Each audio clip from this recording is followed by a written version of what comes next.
Hello friend, this is Priya and welcome to my channel learn with us. आज के इस video में हम next figure of speech irony के बारे में डिटेल से डिस्कस करने वाले हैं कि उसकी डेफिनेशंस क्या होती हैं, एग्जांपल्स क्या होते हैं, पर्पस क्या होता है लिटरेचर में, आयरनी का इफ़ेक्ट क्या होता है लिटरेचर, देन उसके कुछ प्रीवियस ईयर क्वेश्चन को हम सॉल्व करने वाले हैं।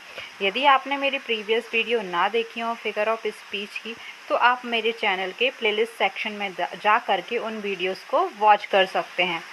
स्टार्ट करते हैं आज के इस वीडियो को। Irony is a figure of speech in which words are used in such a way that their intended meaning is different from the actual meaning.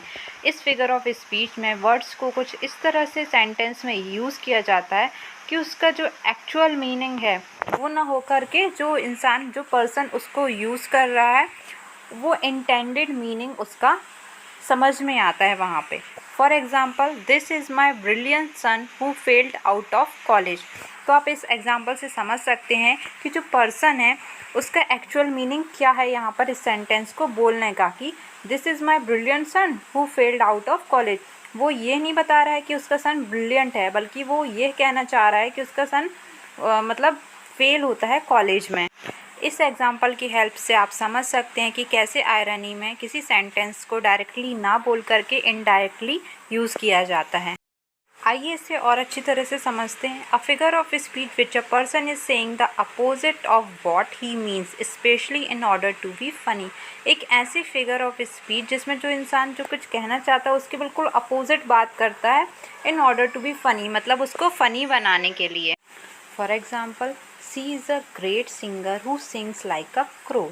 ये बहुत ही अच्छी सिंगर है, बिल्कुल क्रो की तरह गाती है। तो ये उसको कॉम्प्लीमेंट नहीं कर रहा है, ये यहाँ पे उसे फ़नी वे में एक आयरनी के पॉइंट ऑफ व्यू से कहने की कोशिश कर रहे हैं। आइए इसके कुछ एग्जाम्पल समझते हैं। First, the name of Britain's biggest dog was tiny. Britain का जो सबसे बड़ा डॉग है उसका नाम क्या है? टाइनी। तो आप सोच सकते हैं कि यहाँ पे बिगेस्ट डॉग और नेम क्या है उसका? टाइनी। तो कितना फ़नी फील हो रहा है। Then, water is as clear as mud. पानी बिल्कुल साफ है, किसकी तरह? कीचड़ या मड की तरह।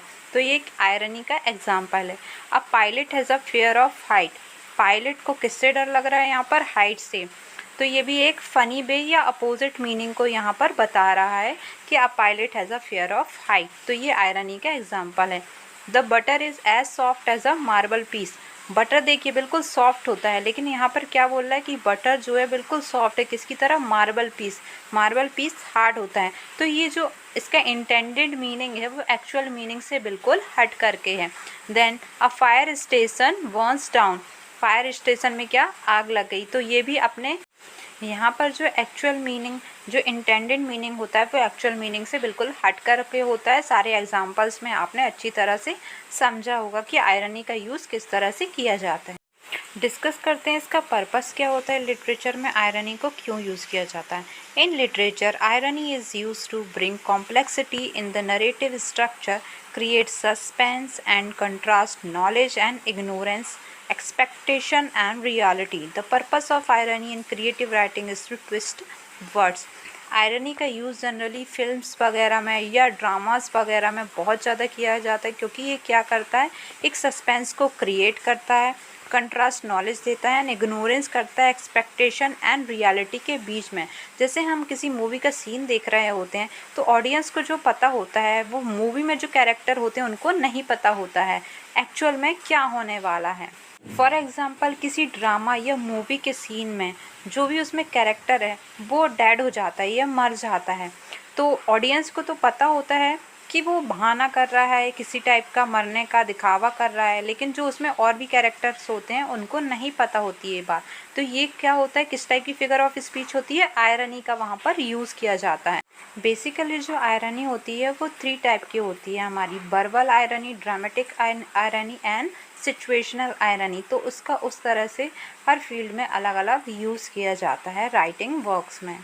डिस्कस करते हैं आयरनी का इफ़ेक्ट क्या होता है लिटरेचर में। Irony can draw attention to a main theme और आइडिया। जो भी ड्रामा या सीन का जो मेन थीम रहता है उसमें क्या करता है, ये अटेंशन को ड्रॉ करता है। Irony can bring comic relief और shift the tone in other way. Irony क्या करता है, इसका एक्चुअल मीनिंग जो होता है इंटेंडेड मीनिंग से बिल्कुल अपोजिट होता है। तो ये क्या करता है, एक कॉमिक थीम को क्या करता है, कॉमिक थीम को जनरेट करता है यहाँ पे, और टोन को एक अलग वे में सेट कर देता है। कई बार आपने देखा होगा कि किसी सीन में विलन भी जो है ना, कॉमिक वे में अपने जो डायलॉग्स हैं उनको प्रेजेंट करते हैं, तो वहाँ पे वो आयरनी का यूज़ करते हैं। Irony can help to send a strong message, एक बहुत ही स्ट्रॉन्ग मैसेज को सेंड करता है। Irony can build an understanding between the readers and the audience, irony क्या करता है, रीडर्स एंड ऑडियंस के बीच में एक कनेक्शन को बिल्टअप करने का भी काम करता है। आइए देखते हैं लिटरेचर में आयरनी को किस तरह से यूज़ किया गया है राइटर्स और पोइट्स के द्वारा। एस.टी. कॉलरिज ने the rime of the ancient mariner में इसका यूज़ किया है। Water water everywhere nor any drop to drink, उन्होंने क्या बोला है कि पानी पानी, वाटर हर जगह है लेकिन उसकी एक भी बूंद पीने के लिए नहीं है। तो इसका क्या मतलब होता है कि इसका जो एक्चुअल मीनिंग है और इंटेंडेड मीनिंग दोनों बिल्कुल ही अपोजिट हैं। उनको हर जगह पानी दिखाई दे रहा है लेकिन वो पीने लायक बिल्कुल भी नहीं है। तो इस तरह से आयरनी का यूज़ किया जाता है। विलियम शेक्सपियर ने सबसे ज़्यादा आयरनी को यूज़ किया है रोमियो एंड जूलियट में। आप देख सकते हैं, जैसे रोमियो एंड जूलियट में क्या होता है एक सीन में कि जो जूलियट है वो एक्टिंग करती है मरने की, लेकिन रोमियो को क्या लगता है कि वो एक्चुअल में मर गई। ऑडियंस को पता है कि वो बहाना कर रही है, लेकिन रोमियो जो है समझता है कि वो एक्चुअल में डेड हो गई है और वो भी क्या करता है, पॉइजन पी लेता है। तो इस तरह से आयरनी का जो इंटेंडेड मीनिंग है और जो एक्चुअल मीनिंग है वो बिल्कुल अपोजिट होता है। आइए इसके कुछ प्रीवियस ईयर क्वेश्चन को सॉल्व करते हैं। First question is what is the figure of speech when the real meaning is exactly the opposite of what which is express by words apparently.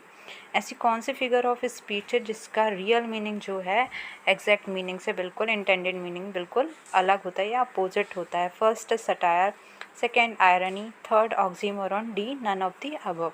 So the answer is irony, जिसका actual meaning जो है intended meaning से बिल्कुल opposite होता है। Next question की बात करते हैं। Sure I want to go hiking in the mountains with a broken leg.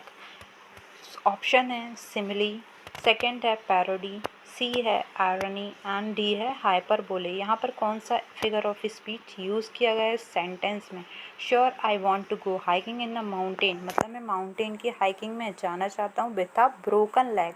Broken leg से यहाँ एक्चुअल मीनिंग ये नहीं है कि उसका लेग जो है ब्रोक है या टूटा हुआ है। ब्रोकन लेग यहाँ पे गुड लक का साइन भी होता है या गुड लक के लिए भी यूज़ होता है। तो ये एक टाइप का आयरनी है। So the answer is C, irony.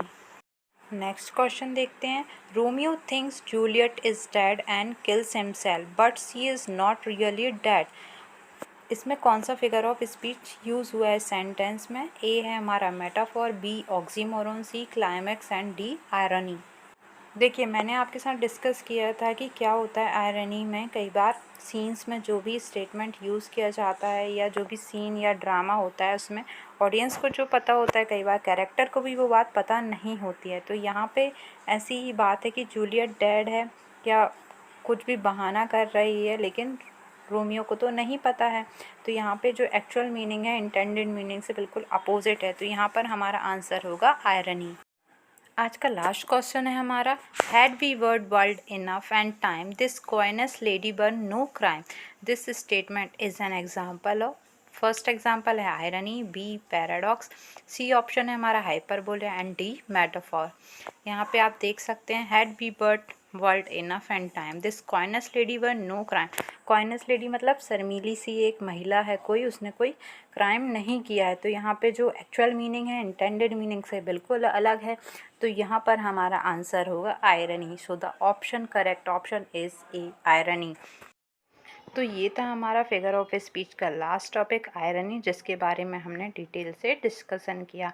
And मैंने सारे टॉपिक्स आपको सिलेबस के अकॉर्डिंग कंप्लीट करा दिए हैं। आप उन्हें मेरे प्लेलिस्ट सेक्शन में जा करके देख सकते हैं। आज के वीडियो में बस इतना ही। Thanks for watching.